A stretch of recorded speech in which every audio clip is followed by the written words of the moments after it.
Wow, you are out of it. That wasn't even close. It's hot.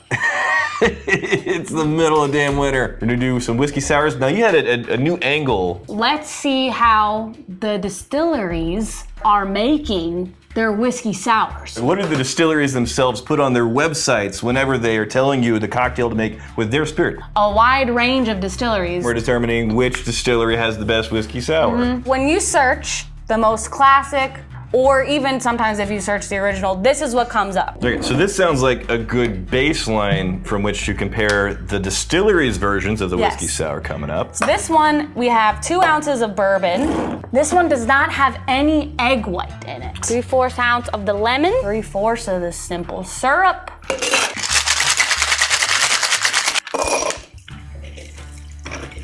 Now we're gonna add our garnish, Which is a cherry. I don't think they had Luxardo cherries in 1862. They did. So, I mean, it's about as simple as cocktails get whenever you combine something that's sour, something that's sweet, and then a base spirit, you got yourself a whiskey sour. So that's the baseline by which we're comparing all the other stuff. All right, let's get to it. This is Bruichladdic's whiskey sour recipe. Oh, they do their measurements in milliliters because they're from Scotland. 50 milliliters of the classic Laddie. 30 milliliters of lemon juice. So our tea Pigs chamomile tea. So we have that brewing. We have to add 1 ounce of sugar, and then we need to mix it up. All right, that looks perfect. Fart! Oh my God, it did. It full on just cracked. Balls! Just gonna stir the sugar in. And just like that, there we have it. So we're gonna add it to our other ingredients. We're gonna shake it without ice. Okay, no, it's hot. Let it cool for a second.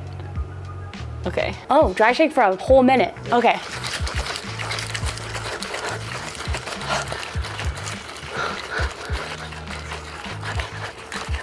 You got it. I gotta just power through this. I'm losing rhythm. Oh my God, are you sweating? Now that we dry shook it, okay, add ice and shake again. Very cool. That's pretty chilled. Strain into an old-fashioned glass. We're just gonna strain her in. That looks like it's not gonna be enough. Okay. Oh wait, there should be an egg white in there. God! This is a disaster. All right. So we're gonna put that in our rocks glasses. That's looking more like what we were looking for. Look at all that. The oldest written down book mention of a whiskey sour is actually Jerry Thomas's Bartender Guide from 1862. This was like Lincoln era. This was before Lincoln was assassinated. Oh yeah. Yeah, this is like an old cocktail. Which one is this? This is from Bruichladdic's website. Okay. So they have a very interesting recipe. There's no rocks. There's no ice, yeah. So they have the egg white foam, which is gonna be kind of like a Boston sour. Whoa, that's kind of weird. The texture is really thick, it's the egg, yeah. So traditionally the reason that they use bourbons and ryes is because the sweet whiskey plays better with the citrus. Peated Scotch recipes, no distillery. I looked at all the Isla ones. None of them had a whiskey sour recipe. Yeah, that makes sense because it seems like it would be sour on top of smoke and it would be well off balance. So what I'm getting out of this, it's not as tart, it's not as clean, it's not as crisp. It's not bad. I think I don't hate it. Well, the thing it has going for it is it has that, more rounded off mouthfeel. It's been a minute since I made it even, and there's no ice watering it down, so if you have to get up and come back, it's not gonna go anywhere. Yeah, I'm thinking this is not quite as good as the baseline. The traditional, let me have the brook. Let's do the next one. What did you do? Dude, you're burp. Oh, me. Oh my God, that is just a cloud of stank. All right, next one. It's not bad. It's fine. It's not bad. It didn't embarrass itself. This episode brought to you by Fume! Fume is an award-winning flavored air device. Right, so there's no chemicals, there's no batteries or anything. It's just air. It is all literally natural, air. baby. And the flavored air basically is coming from these cores that you put on the inside there. And they come in several different flavors. You got the raspberry lemon, the orange vanilla, which is my favorite. Who should be, you know, looking at the Fume there? It's people who have certain bad habits that they'd like to replace with a better good habit. On the end, you can see that as you're rotating this, it's changing the amount of airflow, so you can dial in. What else? Oh. Okay. Wait, what are these? Fume just came out with these new holders for your device. Can you sense how hefty this is? They're not afraid of the weight, man. This is like Oh, that's nice. It spins. Whoa! On the count of 3, we're gonna see who can get those to spin the longest. 1, 2, 3. Fart. Pew, pew, pew. Oh, wow! Wow! This is gonna be the perfect combination. So you wanna try out Fume for yourself. Where are the Magnificent Bastards gonna go? You're gonna go to tryfume.com/whiskeytribe or scan the QR code and enter Whiskey Tribe at checkout for 10% off the journey pack. Jameson's Black Barrel Whiskey Sour straight from their website. So we got our Jamesons, 1 ounce and 2/3 of Jameson. Just go to 2, you know what I mean? 5/6 parts lemon juice. 1/2 ounce of simple syrup. We need 1 ounce of the egg white. Nice and easy. Okay, that's a little much, but that's okay. That's so cool. Damn. This is a recipe for stress. All right, so this one we don't dry shake, we're just putting ice in, and then we shake straight into our chilled rocks glass. And then we put in a few dashes of Angostura bitters. And then we do a lemon twist. Jameson's Black Barrel Whiskey Sour. Sours in alcohol, that goes back to the maritime era. Whenever they determined that scurvy can be prevented with some vitamin C in fruits and limes and lemons and whatnot, then that turned into a whole kind of genre of cocktail called the sours. Now you got stuff on top, you got the egg foam. Oh,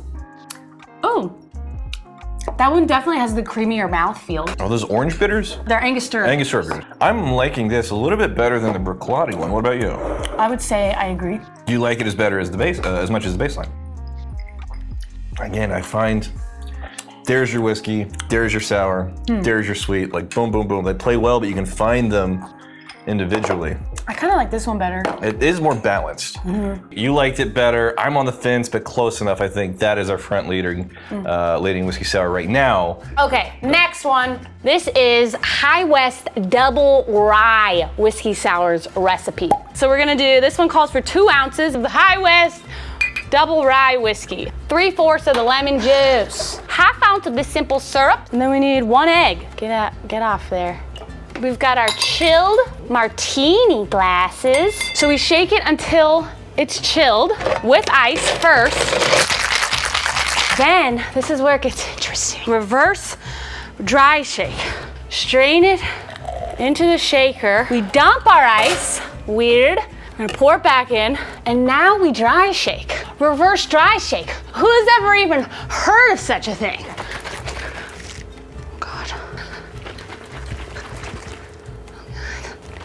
Oh God, we did it. All right.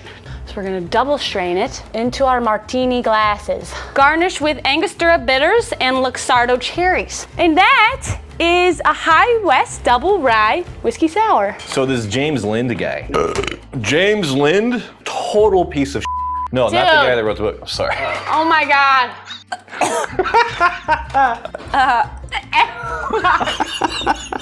Hold on, I just spilled all that egg on my chair.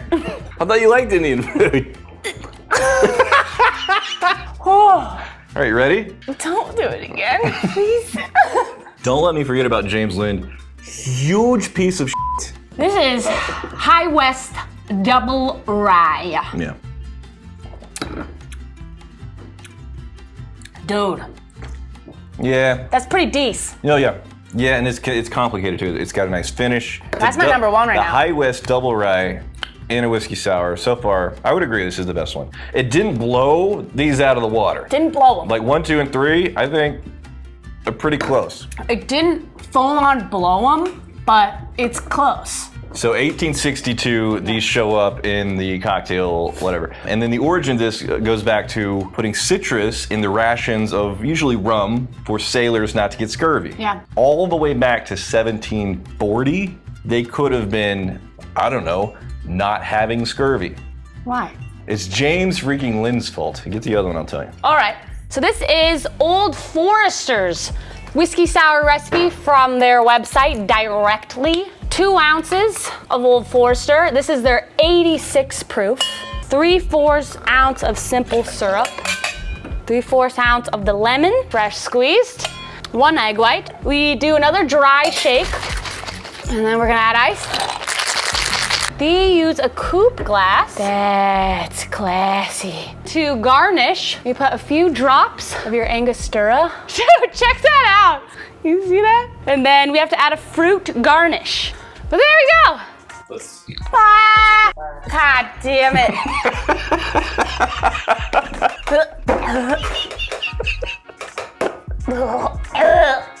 God.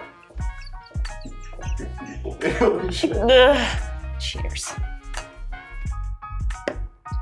All right, that adds a big old bourbon cherry. I think I like this a lot better than even these, right? well, give me mine again. Yep, I'm voting this one. The double rye for me. That's too sweet for me. Next. The next one is Santori Toki whiskey. 2 ounces of Toki. For Suntory time, have Suntory time. I think that's what they say. 1 ounce of the lemon juice. Nice. Elderflower instead of simple. So we're gonna do a full ounce of the elderflower. 1 egg white. Here we go. Regular old cocktail shake. Okay, now we're going to pour it into our 2 cubes. Beautiful. And then you garnish with a mint sprig. There we go. Welcome to Santori time. It's Santori time. Cheers. Wow. Dude, that mint with the citrus. It hits you like berries. What's in here? Elderflower simple syrup. Okay. Floral with the mint, with the citrus. That is honestly incredible. I'm thinking, is it too far off the beaten path of what people expect in a whiskey sour? Is it traditional? No. Is it a cool way to move a whiskey sour? Abso-freaking-lutely, dude. Okay. To me, that's kind of an annoying thing where a bar or a bartender or a mixologist will take something that is clearly defined. Yeah. And then they want to be able to use that word for the cocktail, that old fashioned, that whiskey sour, that Manhattan, whatever, and then apply it to a cocktail that has little to no bearing on what that cocktail is clearly supposed to be delivering in that glass. I think that when a place is transparent about what they're putting in it, so when they list the name of it and the ingredients, you can kind of expect what you're getting into. It's still got the sour elements. So do you want that number 1? That's my number freaking 1 right That's your there. freaking number 1 there. I'm putting it as number 2. All right, so now we're doing another scotch. This is a blended scotch, Johnnie Walker Black. So we're gonna do 1.5 ounces of the Johnnie Walker Black label, 3/4 ounce lemon juice. And you missed all of that. I freaking hate lemons. All right, 1.5 ounces, and 1/2 ounce egg white. A little over a half then of the almond orgeat syrup. We just add the ice, shake it goodly. This one I need the marshmallows for garnish. So we're gonna pour this in.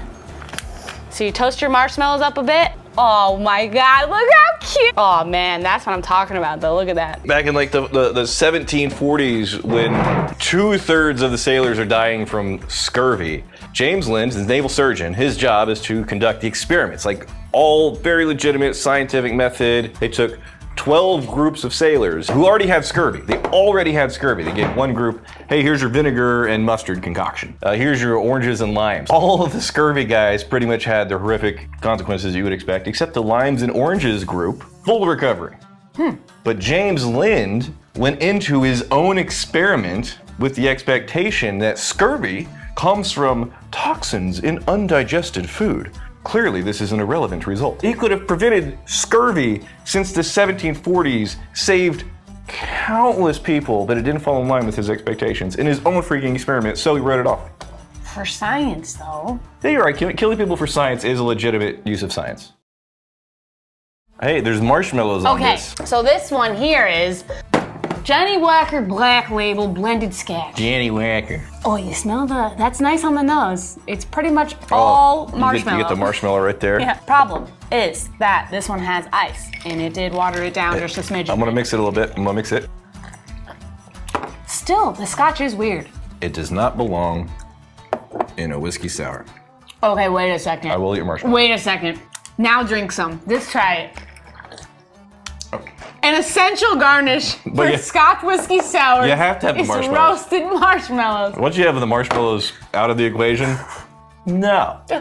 If you got mouthfuls of roasted marshmallows, it brings it kind of like to like third or fourth place. Yeah. The moment the marshmallows are gone, you're sitting in last. So in your first place, you're going the Japanese whiskey. I'm going with it. You're going the Toki. I'm locking that baby. I like that double rye there. Let me just say this. Oh. This has the best nose of all of them.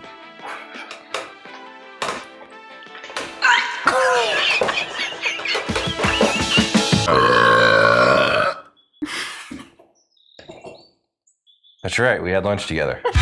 Hidden gem whiskey makers. This is one of the things we enjoy most about being in the whiskey tribe and discovering amazing distilleries. All right, if you like American single malt, which is one of the most cool categories happening right now, if you like peated whiskey, I want to introduce you to Manatawny Stillworks out of Pennsylvania. This is 96% peated. This is Simpson's peat. You very often find this in smoky scotches. We have a single barrel release. There's a link in the description down below. It's so good.